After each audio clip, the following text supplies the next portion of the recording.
আসসালামু আলাইকুম সবাইকে লাকি ব্লগস এন্ড কুকিং চ্যানেলে স্বাগতম। আশা করি সবাই ভালো আছেন। আলহামদুলিল্লাহ আমিও ভালো আছি। আরেকটি নতুন রান্নার ভিডিও নিয়ে চলে আসলাম। তো আজকে আমি ছোলা বা বুটের ডাল দিয়ে ডিম রান্না আপনাদের সাথে শেয়ার করব। তো এখানে আমি 1 কাপ পরিমাণ ছোলার ডাল নিয়েছি। আর ডালগুলো আমি সারা রাত পানিতে ভিজিয়ে রেখেছিলাম। এতে করে রান্নার সময় ডালটা তাড়াতাড়ি সিদ্ধ হয়ে যাবে, প্রেসার কুকারে দেওয়া লাগবে না। আর এখানে 5টা মুরগির ডিম নিয়েছি। এখন ডিমগুলো সিদ্ধ করে নিব।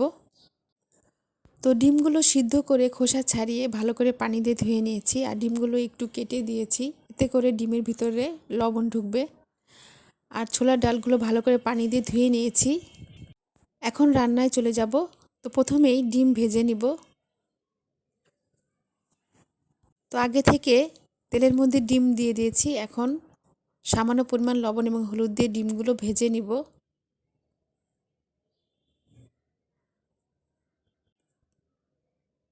তো ডিম ভাজা হয়ে গেছে, এখন ডিমগুলো তুলে নিব।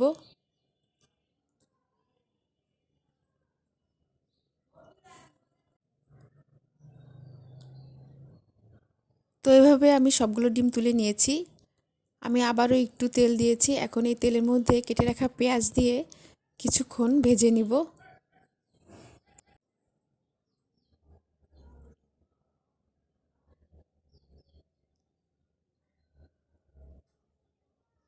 তো পেঁয়াজ ভাজা হয়ে গেছে। এখন পরিমাণ মতো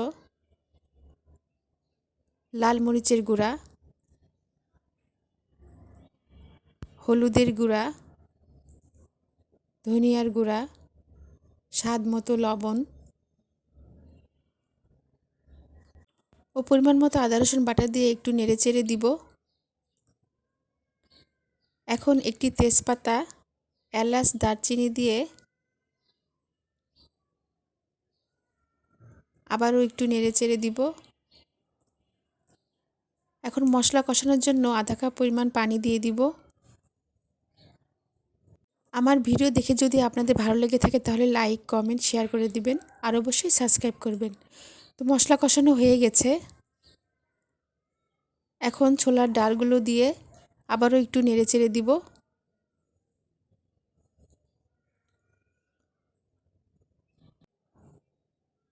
যারা আমার চ্যানেলটাকে সাবস্ক্রাইব করে আমার পাশে আছেন তাদেরকে অসংখ্য অসংখ্য ধন্যবাদ।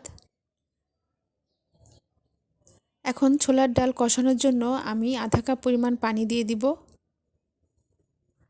আর যারা এখনও সাবস্ক্রাইব করেন নাই, ভিডিও দেখতে থাকুন, দেখতে দেখতে ভালো লেগে যাবে।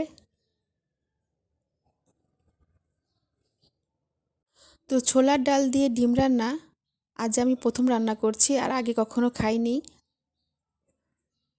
তো ছোলার ডাল কষানো হয়ে গেছে। এখন তরকারিটা সম্পূর্ণ হওয়ার জন্য আর ছোলার ডাল সিদ্ধ হওয়ার জন্য আমি আবারও পরিমাণ মতো পানি দিয়ে দিব। তো আজ প্রথম খাবো, আর খেয়ে বলবো কেমন হয়েছে।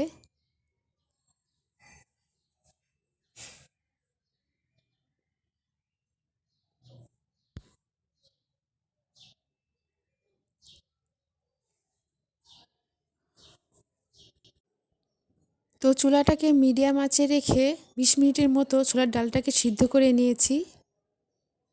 ডালটা প্রায় সিদ্ধ হয়ে গেছে।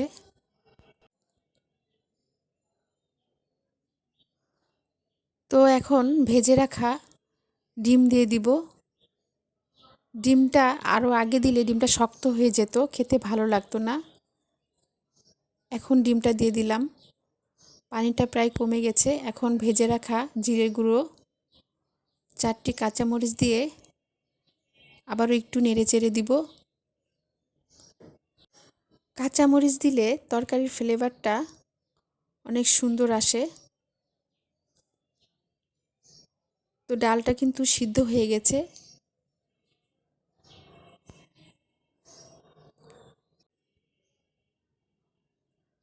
আর তরকারির কালারটাও দেখতে অনেক সুন্দর হয়েছে।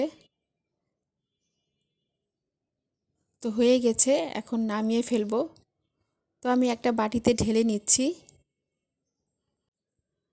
তো তৈরি হয়ে গেল ছোলা বা বুটের ডাল দিয়ে ডিম রান্না। এই তরকারিটা দেখতে যেমন লোভনীয় হয়েছে, খেতেও ততটা মজা হয়েছে। আমার কাছে অনেক ভালো লেগেছে, আর গরম ভাতের সাথে খেতে অসাধারণ লাগে। তো এভাবে আপনারা রান্না করে খেয়ে দেখবেন। নতুন নতুন ভিডিও দেখতে আমার চ্যানেলের সাথে থাকবেন। ভিডিও নিচে বেল আইকনে ক্লিক করবেন যাতে নতুন কোনো ভিডিও ছাড়লে আপনাদের মোবাইলে নোটিফিকেশন চলে যায়। সবাই ভালো থাকবেন। আল্লাহ হাফেজ।